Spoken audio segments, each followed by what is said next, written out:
지난 시간에 우리는 초창기 세대주의 성경학자들이 어떻게 성경에 나타난 왕국들을 구분하였는지 함께 살펴보았습니다.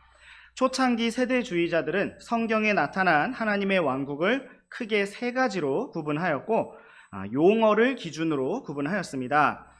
프린트에 가장 앞에 있는 동그라미 1, 2, 3번으로 정리해드린 것처럼 초기 세대주의자들은 이 땅에 세워질 메시아 왕국을 하늘의 왕국, 천국, 천년왕국 등의 용어로 불렀고, 다음으로 눈에 보이지 않는 영적인 왕국을 하나님의 왕국이라고 불렀으며, 성도들이 죽어서 하늘나라에 가게 되는 셋째 하늘, 낙원을 하늘왕국이라고 불렀습니다. 오늘날 우리도 이러한 왕국들의 개념을 동일하게 가지고 있지만 초기 세대주의자들과 다른 점은 우리가 이러한 왕국들을 용어 차이로 구분하지 않고 하나님 말씀의 문맥을 통해서 각각의 구절에서 말씀하시는 왕국들을 구분한다는 것입니다. 오늘도 우리는 계속해서 성경 말씀 속에서 하나님의 왕국이 어떻게 나타나고 있는지 살펴볼 것입니다. 우리보다 먼저 성경을 깊이 연구하였던 학자들의 정리를 참고하면서 함께 살펴보도록 할 것입니다. 주님께서 이 모든 시간을 주관하시고 우리의 마음을 하나님의 왕국과 그분의 의를 향해 더 가까이 이끌어 주시기를 원합니다. 우리는 지난 시간에 세대주의란 무엇인가에 대해서 간략하게 다루었습니다. 세대주의란 우리가 일반적으로 구약과 신약을 다르다 하고 구분하는 것처럼 하나님께서 각 시대마다 세대마다 사람들을 조금씩 다르게 인도하시고 다르게 다루시고 통치하셨다고 보는 신학 체계입니다. 먼저 우리는 하나님께서 에덴 동산에 있던 아담에게 모든 창조물을 지배하고 다스리라고 말씀하셨던 타락 이전의 상태와 이제부터는 얼굴에 땀을 흘려 일을 해서 빵을 먹어야 한다고 말씀하셨던 타락 이후의 상태가 확실히 다르다라는 사실을 잘 알고 있습니다.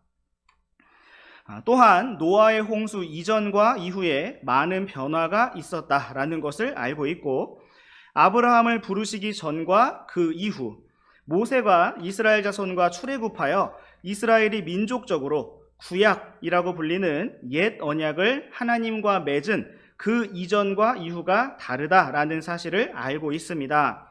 또한 이스라엘 자손이 하나님 앞에 인간 왕을 구하여 다른 왕국들과 같은 통치 체계를 갖추게 된 그 이전과 이후에도 분명히 변화가 있었습니다. 오늘날 우리는 주 예수님께서 모든 지상 사역을 끝마치시고 하늘로 올라가신 이후의 시대를 살면서 은혜 시대, 성령 시대, 교회 시대라고 부르는 때를 살아가고 있습니다. 이제 교회 시대가 다 지나가면 성경에 기록된 대로 마지막 때라고 불리는 대환란의 시간이 있을 것이고 주 예수 그리스도의 재림이 있을 것이며 천년왕국 시대가 열리게 될 것입니다. 이처럼 세대주의라고 하는 것은 어떤 특별하고 어려운 무엇인가가 아니라 우리 성도들이 일반적으로 어떤 시점의 전후가 다르다라고 구분할 수 있고 또 이미 구분하고 있는 시대적인 차이, 세대적인 차이를 잘 정리해서 설명하는 신학 체계라고 할 수가 있습니다. 창세기부터 계시록까지 나타난 성경의 진리를 왕국과 통치라는 한 관점에서 하나님의 통치를 세대적으로 구분하여 바라보고 설명하는 신학 체계를 바로 세대주의라고 하는 것입니다. 지난 시간에 간단하게 언급을 드렸던 것처럼 초창기 세대주의자들은 성경에서 행위를 강조하는 구절들을 대부분 율법 시대나 천년왕국 시대에 해당하는 말씀으로 나누었고, 선한 행위를 강조하는 말씀들을 오늘날 신약 성도들이 아닌 유대인들이나 환란 시대 성도들에게 해당하는 말씀으로 구분하였습니다. 그렇게 설명을 하면서 당장 오늘날 우리에게 해당되는 은혜의 복음을 지켜내기는 하였으나 그에 대한 부작용으로 성경의 모든 말씀이 우리에게 필요한 것이 아니라 오로지 바울 서신만이 신약 성도들에게 필요하다고 여기게 되는 극단적인 모습들이 생겨나는 것을 막을 수가 없게 되기도 하였습니다. 초창기 세대주의 성경학자들은 프린트에 적어드린 이름들처럼 형제교회에 존 넬슨 다비가 있었고, C.I. 스코필드의 관주 성경이 나오면서 보다 널리 보급되었으며, 클라렌스 라킨의 세대적 진리라는 책이 한눈에 알아볼 수 있는 그림과 도표를 통해 많은 영향력을 끼쳤습니다. 오늘날에도 여전히 세대주의 관점, 그리고 주 예수님께서 이 땅에 오셔서 직접 천년 왕국을 세우실 것이라고 믿는 전천년주의 신앙을 가진 무리들은 형제교회, 지방교회, 그리고 침례교회들이 있고, 주로 킹제임스 성경을 믿고 수호하는 사람들이라고 할 수가 있습니다. 킹제임스 성경을 비판하고 믿지 않는 사람들 중에서는 학구적으로 높은 평가를 받는 달라스 신학교가 킹제임스 성경을 배격하면서도 전천년주의를 믿는 조금은 특이한 위치에 있다고 할 수가 있겠습니다. 또한 이스라엘 회복단체들 중에 예수님을 메시아로 믿고 기다리는 메시아닉 주라고 부르는 사람들이 이러한 우리와 동일한 세대주의 관점을 가지고 있습니다. 이제 우리 함께 프린트의 1번 박스 괄호 2번에 적어드린 내용들을 참조하시면서 현대 세대주의자들이 왕국을 어떻게 구분하고 있는가에 대해서 살펴보도록 하겠습니다. 먼저 아놀드 푸르히텐바움이라는 학자가 5가지로 구분한 하나님의 왕국에 대해서 보시겠습니다. 이분의 연구는 성경에 나타난 하나님의 왕국을 5가지의 별개의 왕국이라고 하기보다는 하나의 왕국인데 5가지 면을 가지고 있고 오각형으로 되어 있다, 5가지 특징으로 나타났다고 정리를 하고 있습니다. 이제 우리 함께 동그라미 번호를 따라가시면서 성경학자 푸르히텐바움의 정리와 함께 성경에 나타난 오각형으로 이루어진 왕국의 부분들을 살펴보도록 하겠습니다. 먼저 동그라미 1번, 첫 번째는 신정통치왕국이라고 구분된 왕국으로 하나님께서 이스라엘 백성을 다스리시되 어떠한 사람 중재자를 세우셔서 다스리시는 방식의 왕국을 가리키는 것입니다. 우리와 함께 출애굽기 19장 6절 말씀을 보시겠습니다. 시작. 또 너희는 내게 제사장 왕국이 되며 거룩한 민족이 되리라. 내가 이스라엘 자손에게 고할 말들이 이러하니라 하시니라. 네, 이 말씀은 하나님께서 모세를 통해 이스라엘 민족을 이집트에서 불러내셔서 그들에게 율법을 주시면서 하나의 왕국으로 삼으시고자 하셨던 모습을 보여주고 있습니다. 하나님께서는 이스라엘을 가리켜서 제사장 왕국이 될 것이라고 말씀하셨는데, 이것은 바로 하나님께서 친히 통치하시고 인도하시는 특별한 왕국이며 다른 모든 민족들에게 제사장 역할을 하는 왕국입니다. 어떤 분들은 하나님께서 이스라엘 민족의 신이기 때문에 이스라엘만 사랑하고 이스라엘만 구원하고 이스라엘만 인도한다고 생각하기도 합니다. 그러나 하나님께서는 이스라엘을 제사장 왕국으로 삼으셔서 이스라엘 왕국을 통해 세상 모든 민족이 하나님 앞에 나아오게 하기를 원하셨습니다.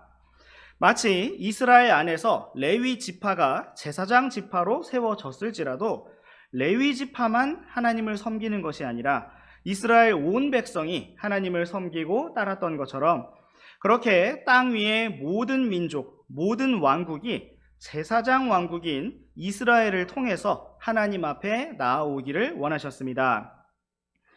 이러한 신정 통치 왕국은 매우 특별한 법을 가지고 있었습니다. 어떠한 음식들은 먹어도 되고 부정한 짐승들은 먹으면 안 되고 시체를 접촉한 사람은 이래 동안 진영 밖에 격리되어 있어야 하고 안식일을 어기면 돌로 쳐 죽여야 한다는 이러한 다양한 특별한 법을 가지고 있었습니다. 이러한 하나님의 신정 통치 왕국은 땅 위에 세워진 사람 중재자를 통해 이루어졌습니다. 우리 잠시 갈라디아서 말씀으로 가셔서 갈라디아서 3장 19절과 20절 말씀 보시겠습니다. 그러면 율법은 무슨 용도로 쓰이느냐? 그것은 약속을 받은 그 씨가 오실 때까지 범법들로 인해 더해진 것이요 한 중재자의 손에서 천사들에 의해 정해진 것이니라. 그런데 중재자는 하나만의 중재자가 아니나 하나님은 하나이시니라. 네, 이 말씀은 율법의 중재자였던 모세를 언급하고 있습니다. 모세는 약속을 받은 그 씨이신 주 예수 그리스도께서 이 땅에 오실 때까지 사람들에게 필요하였던 율법을 전달해 준 중재자였습니다. 이처럼 하나님께서는 모세라는 중재자의 손을 통해서 천사들에 의해 율법이 정해지게 하셨고, 이렇게 이스라엘 자손에게 주신 모세의 율법을 통해서 이스라엘을 통치하셨습니다. 그리고 모세는 자신의 지도자 자격, 중재자 자격을 여호수아에게 물려주었습니다. 그리고 계속해서 이스라엘 민족은 여러 재판관들이라는 대리자, 중재자들을 통해서 신정 통치, 즉 하나님의 통치를 받아왔습니다. 이후에 그들이 인간 왕을 구하였어도 하나님께서는 여전히 그러한 왕과 대언자들을 통해서 이스라엘 왕국을 신정 통치하셨습니다.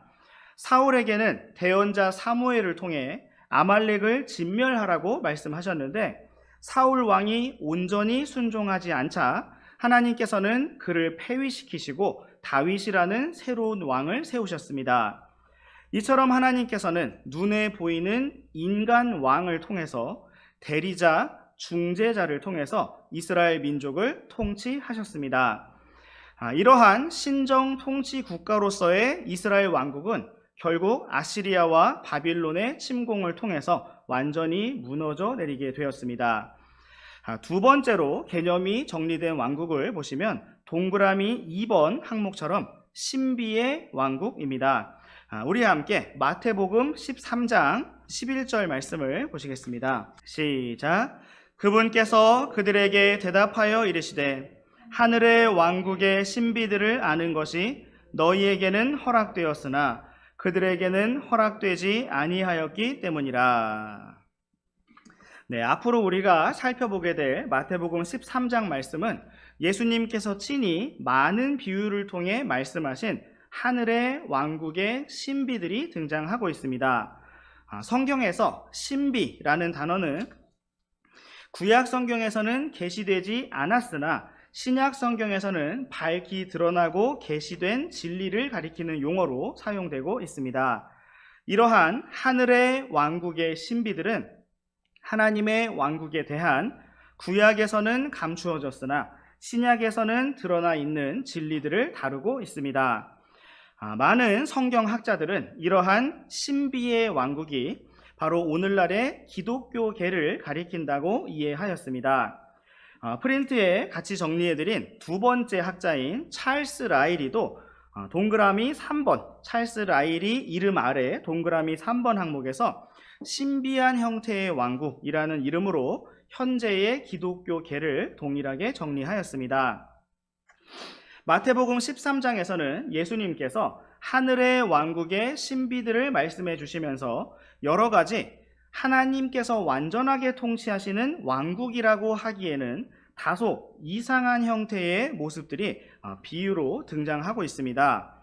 가령 씨 뿌리는 자의 비유는 하나님의 말씀의 씨앗이 땅에 떨어졌을 때 어떤 사람들은 그 씨앗을 길가에 받았다가 악한 영들인 새들에게 빼앗기고 또 어떤 사람들은 하나님의 말씀을 돌밭에 받았다가 당장에는 기뻐하였지만 결국 환난과 핍박이 일어날 때 곧 시들어 버렸으며 또 어떤 사람들은 씨앗을 가시나무들 사이에 받았다가 세상 염려와 재물의 속임수로 인해 열매를 맺지 못하게 되고 어떤 사람들은 좋은 땅 속에 씨앗을 받아서 30배, 60배, 100배의 열매를 맺는 모습을 보여주고 있습니다.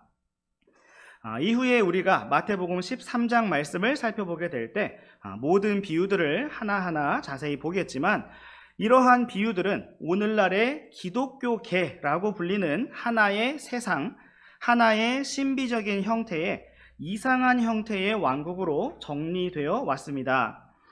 그리고 이러한 신비의 왕국은 곡식과 가라지의 비유와 같이 세상의 끝날까지 이어지게 될 것입니다.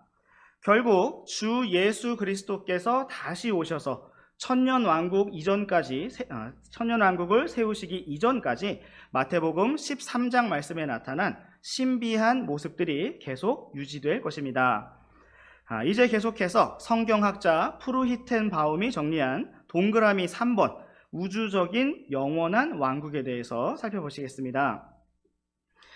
성경은 하나님께서 온 우주 만물을 직접 통치하고 계시다고 기록하고 있기 때문에 우리는 이러한 영원한 우주적인 하나님의 왕국의 모습이 분명히 존재하고 있다라는 것을 알 수가 있습니다. 우리 함께 시편 말씀으로 가셔서 시편 45편 6절 말씀을 보시겠습니다. 시작. 오 하나님이여 주의 왕좌는 영원 무궁하오며 주의 왕국의 홀은 의로운 홀이니이다. 아멘. 네, 이 말씀은 하나님의 왕좌와 통치에 대해서 영원 무궁하다고 말씀하고 있습니다. 이 말씀에 의하면 우리 하나님께서 현재도 왕국에서 왕좌에 앉으셔서 통치를 하고 계십니다. 이 땅에서는 여러 중재자들을 통하여 통치해 오셨고 현재는 이스라엘 백성이 메시아 왕을 거절한 이후로 다소 신비하고 이상한 형태의 모습이 진행되도록 하셨지만 하나님께서는 여전히 왕좌에 앉아 계시며 온 우주 만물을 주관하시고 통치하고 계시다는 것입니다. 이러한 우주적인 영원한 왕국은 초기 세대주의자들이 구분하였던 하늘 왕국, 즉 성도가 그리스도 안에서 잠들게 되었을 때 가게 되는 셋째 하늘, 낙원과 겹치는 개념으로 구분되었습니다. 또한 프린트 아래쪽에 구분해드린 찰스 라이리의 정리에서도 동그라미 1번 항목에서 이와 동일한 우주적인 왕국을 정리하였습니다. 이제 계속해서 프루히텐바움의 정리 동그라미 4번 항목인 영적인 왕국에 대해서 보시겠습니다. 이것은 초창기 세대주의자들이 하나님의 왕국이라는 용어로 정리를 하였던 눈에 보이지 않는 성령으로 다시 태어나면 들어가게 되는 영적인 왕국을 가리키는 것입니다. 우리와 함께 골로새서 1장 말씀으로 가셔서 골로새서 1장 13절과 14절 말씀 한 절씩 번갈아 읽으시겠습니다.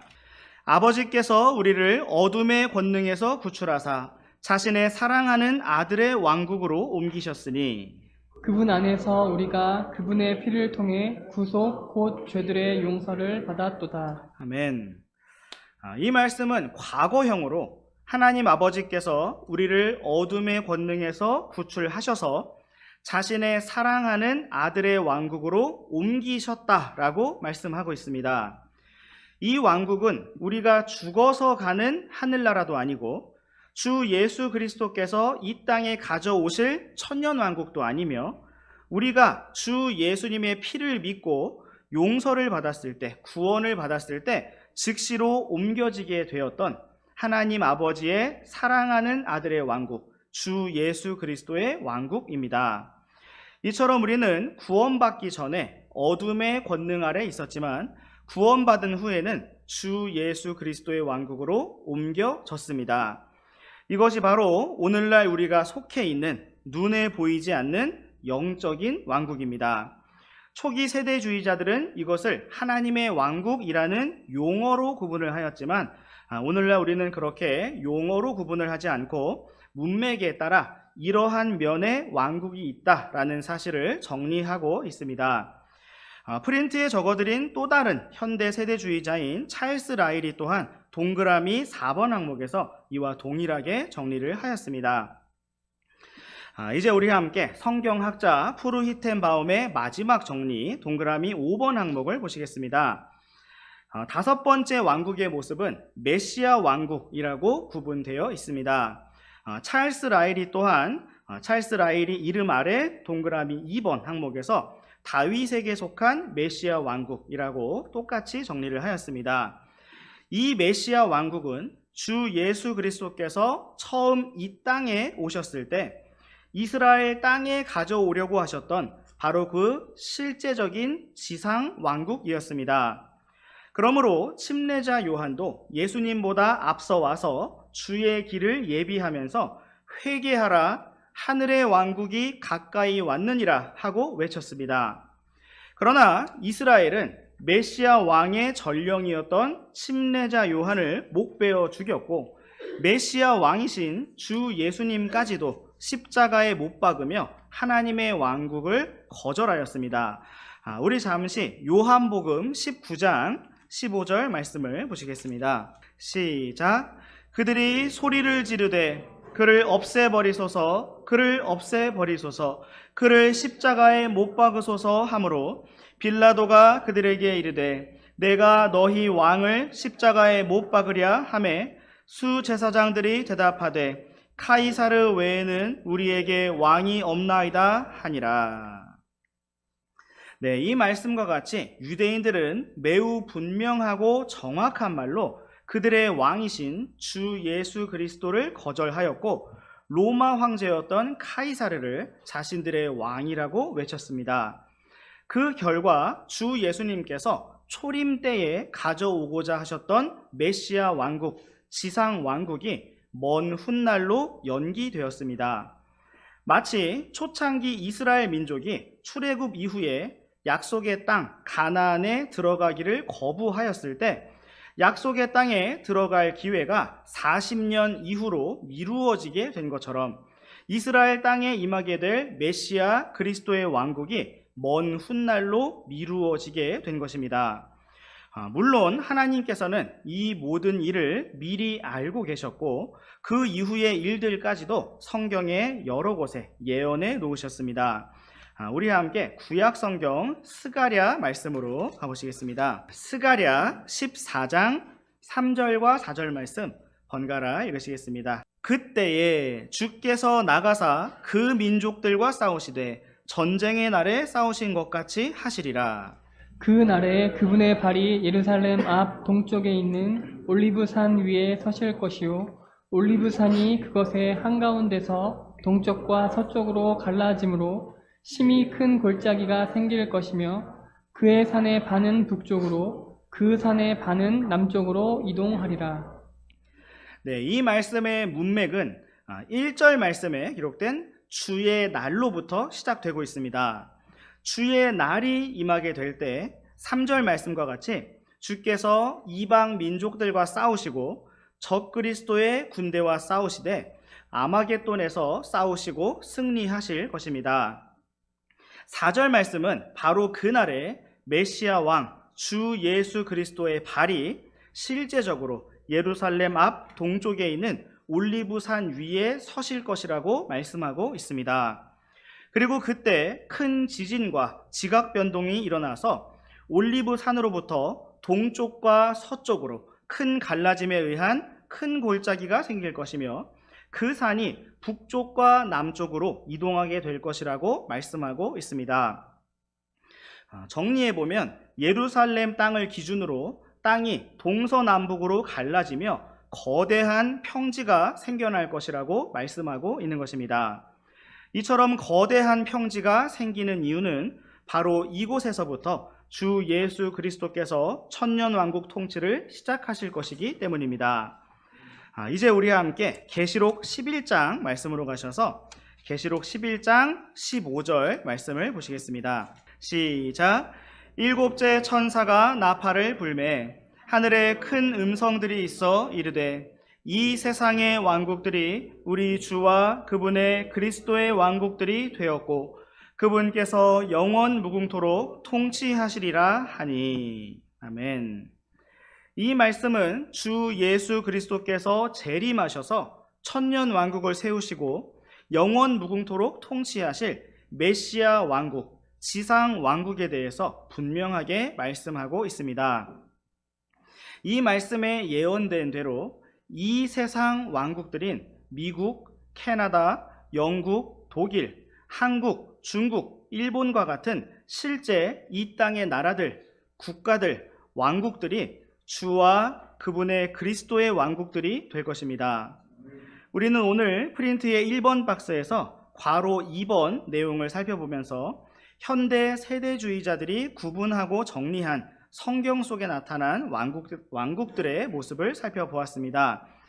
프루히텐바움이라는 학자는 5가지로 정리를 하였고 찰스 라이리는 4가지로 정리를 하였지만 찰스 라이리의 경우에는 구약시대에 해당하는 신정통치 왕국을 제외한 것이기 때문에 나머지 부분들은 사실상 똑같은 정리라고 할 수가 있겠습니다. 오늘 우리는 성경에 나타난 5가지 면을 가진 하나님의 왕국에 대해 살펴보았습니다. 우리는 먼저 주 예수 그리스도의 피로 죄사함을 받고 구원을 받아서 현재 눈에 보이지 않는 주님의 왕국, 하나님 아버지의 사랑하는 아들의 왕국으로 옮겨지게 된 사람들입니다.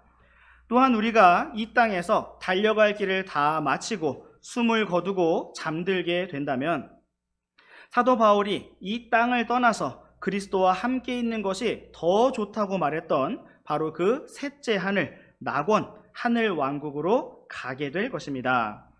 또 오늘날 우리는 마태복음 13장 말씀에서 하늘의 왕국의 신비들로 계시된 구약에서는 감추어졌던 기간, 새로운 시대를 살아가고 있습니다. 그리고 우리는 이 땅에 메시아 왕이신 주 예수 그리스도께서 직접 가지고 오실 실제적이고 물리적인 지상 왕국, 천년 왕국을 기다리는 사람들입니다. 예수님께서는 문화의 비유, 달란트의 비유를 말씀해 주시면서 왕국을 가지고 오는 왕이 신실했던 자신의 종들에게 너는 10도시를 다스려라, 너는 5도시를 다스려라, 이렇게 도시를 나누어 주면서 나의 기쁨에 참여하라고 칭찬하며 통치 권세를 주는 그러한 말씀들을 볼 수가 있습니다. 이 말씀들은 장차 실제로 이루어질 주님께서 다시 오실 때의 왕국의 상황을 생생하게 보여주고 있습니다. 이제 오늘의 마지막 말씀으로 우리 함께 누가복음 22장 말씀을 보시겠습니다. 누가복음 22장 28절부터 30절까지 말씀 한 절씩 번갈아 읽으시겠습니다. 너희는 내가 시험들을 당할 때에 항상 나와 함께한 자들이니 내 아버지께서 내게 맡기신 것 같이 나도 너희에게 한 왕국을 맡겨 너희가 내 왕국에서 내 상에 앉아 먹고 마시게 하며 왕좌에 앉아 이스라엘의 12지파를 재판하게 하리라 하시니라. 주 예수님께서는 12제자에게 이와 같은 왕국의 영광과 지위와 통치를 약속하셨습니다. 성경은 우리 성도들을 가리켜서도 하나님의 상속자들이라고 부르고 있고 그리스도와 함께하는 공동 상속자라고 부르고 있습니다.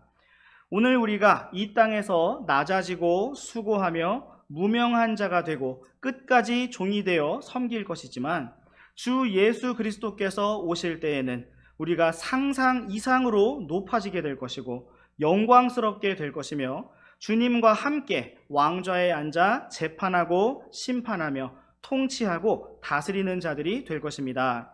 그러므로 오늘도 우리가 이러한 소망을 바라보면서 힘을 내어 새롭게 일어나기를 원하고 주님을 힘차게 따라가기를 원합니다. 기도하고 마치겠습니다.